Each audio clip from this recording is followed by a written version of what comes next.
क्योंकि आपसे पहले मामा कंस ने यहाँ पर पूतना को भेज दिया है, तृणाव्रत को भेज दिया है। अब मैया इतनी आसानी से नहीं मानने वाली। किंतु हे भोलेनाथ जी, मैं तो कब से आपका इंतजार कर रहा था कि कब आप आएंगे, किंतु आपने आने में देर लगा दी। अब प्रभु जी ऐसा कीजिए कि जल्दी से मैया को मना करके अंदर आइए। भक्तजनों, इतना सा वार्तालाप हुआ तो अंदर देखिए प्रभु जी के साथ में शेष जी हैं। शेष जी पूछने लगे कि हे प्रभु जी, क्या भोलेनाथ जी मैया को मना पाएंगे? भक्तजनों, प्रभु मुस्कुराए, कहने लगे कि हे बड़े भैया, ये तो देखने वाली बात होगी, क्योंकि एक तरफ है हमारी मैया जो बड़ी भोली भाली है, किंतु महाराज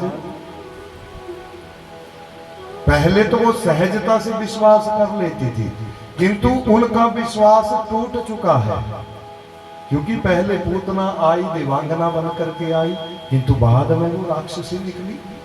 इसलिए मैया ने विश्वास किया था और पूतना ने विश्वास तोड़ दिया। तो अब मैया सहजता से किसी के ऊपर विश्वास नहीं करने वाली। और दूसरी तरफ महाराज, जिनका नाम ही भोला है, बोलिए सच्चिदानंद भगवान की, जो बड़े भोले भाले हैं महाराज, तनिक भी छल कपट नहीं जानते। छोटी सी सेवा के ऊपर एकदम प्रसन्न हो जाते हैं। यदि मनुष्य को छोटी सी भी सेवा उनकी करता है, थोड़ी सी भक्ति भी करता है, तो भोलेनाथ जी बड़े प्रसन्न हो जाते हैं। किंतु महाराज यदि कोई छोटी सी गलती भी करता है तो एकदम क्रोधित भी हो जाते हैं। बोलिए सच्चिदानंद भगवान की, ऐसा स्वभाव है भोले बाबा जी का। अब ये तो देखने वाली बात है कि भोले बाबा जी मैया को मना पाते हैं या नहीं। तो भक्तजनों, उधर देखिए बाहर भोले बाबा जी ने अपने नेत्र खोले और भोले बाबा जी कहने लगे, अरे मैया मेरा विश्वास कर, मैं सत्य कह रहा हूं कि मैं एक जोगी हूं, मैं एक महात्मा हूं, और मैं तेरे लल्ला को जानता हूं। तेरा लल्ला वो अब बना, मेरा बहुत पुराना मित्र है, इसलिए मैया हट मत कर। बड़ी इच्छा लेकर के आया हूं तेरे लल्ला से मिलने की, और मैया तो इनकार कर रही है, ऐसा मत कर। यदि मुझको तेरे लल्ला के दर्शन नहीं हुए तो जोगी निराश हो जाएगा। भक्तजनों, मैया कहने लगी, देख जोगी, मैंने तुझको पहले ही कह दिया, भिक्षा में यदि कुछ और चाहिए मुझको बता, मैं ला करके दूंगी, किंतु यदि तूने लल्ला की बात की तो लल्ला के दर्शन में नहीं करवाने वाली। बोलिए सच्चिदानंद भगवान की। तो महाराज भोलेनाथ देखिए भोले स्वभाव से कहने लगे, अरे मैया मुझ पर विश्वास कर, मैं सत्य में एक जोगी हूं। अरे मैया, मुझको कंस ने नहीं भेजा, मुझे पता है कि पहले यहाँ पर पूतना आ चुकी है। बोलिए सच्चिदानंद भगवान की।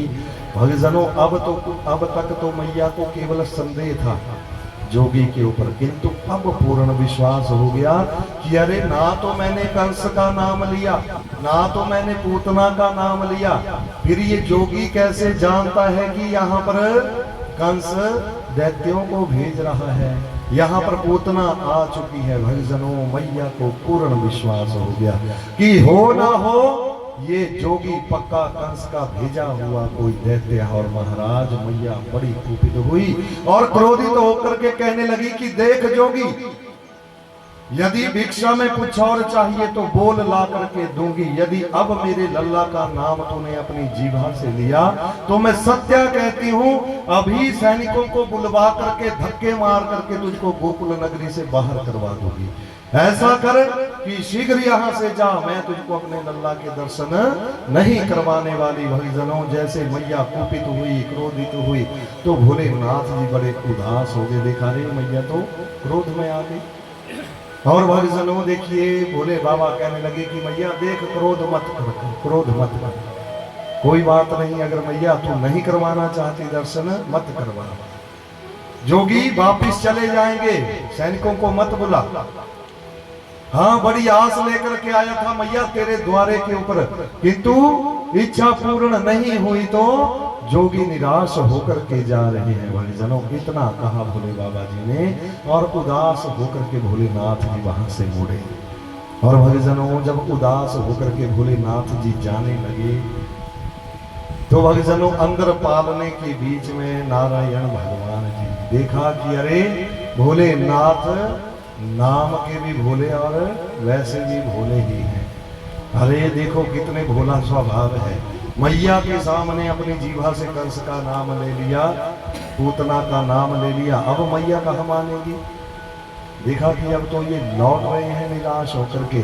भगवान सोचने लगे अब मुझे ही कुछ करना पड़ेगा। और भक्तजनों देखिए प्रभु जी ने क्या किया, अंदर पालने के बीच में से आवाज लगाई कि अरे ओ मेरे मित्र ऐसे मत जाना, मेरे साथ बात करके जाना। भक्तजनों जैसे ये आवाज बाहर सुनी यशोदा ने, यशोदा हैरान, अरे मेरा लल्ला तो अभी बोलता भी नहीं है और ये लल्ला के कक्ष से आवाज आई। ऐसा लगता है कि इस जोगी ने यहाँ मुझको बातों में लगा करके रखा है और उधर कोई लल्ला के कक्ष में जाकर के पहुंच चुका है। भक्तजनों मैया वहां से दौड़ी अंदर देखने के लिए। तो अंदर जब पहुंची तो क्या देखा, वहां पर दूसरा और कोई नहीं है। भक्तजनों शेष जी और बाल कृष्ण भगवान लल्ला जी वहां पर पालने के बीच में है।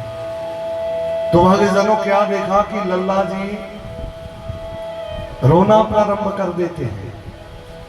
तो मैया चुप करवाने लगी, किंतु महाराज प्रभु जी चुप नहीं हो रहे हैं।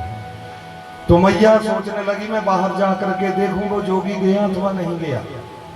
भक्तजनों जैसे ही बाहर आई तो वैसे भोलेनाथ खड़े हो गए थे, पीछे मुड़ करके देख रहे। जैसे ही माता दिखी महाराज तो भोलेनाथ फिर चलने लगे आगे की तरफ। जैसे भोलेनाथ जाने लगे इतने में फिर से कक्ष के बीच में से आवाज आई कि अरे ओ मेरे मित्र ऐसे मत जाना, मेरे साथ मिल करके जाना, मेरे साथ बात करके जाना। भक्तजनों मैया के समझ में कुछ नहीं आ रहा। फिर मैया वहां से दौड़ी अंदर जाकर के पहुंची। क्या देखा महाराज अंदर फिर कोई नहीं और लल्ला जी रो रहे हैं। भक्तजनों लल्ला जी को पकड़ा, मैया चुप करवाने का प्रयास करने लगी, किंतु भगवान महाराज मैया जितना चुप करवाने का प्रयास करिए भगवान उतने ही जोर जोर से रो रहे हैं।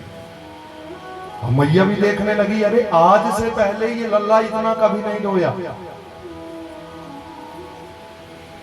तो मैया सोचने लगी अरे बाहर जोगी कह रहा था कि तेरा लल्ला मैया वो अब बना मेरा बहुत पुराना मित्र है, और जब मैं बाहर जा रही हूं तो कक्ष के अंदर से भी यही आवाज आ रही है कि अरे वो मेरे सखा ऐसे मत जाना, मेरे साथ बात करके जाना।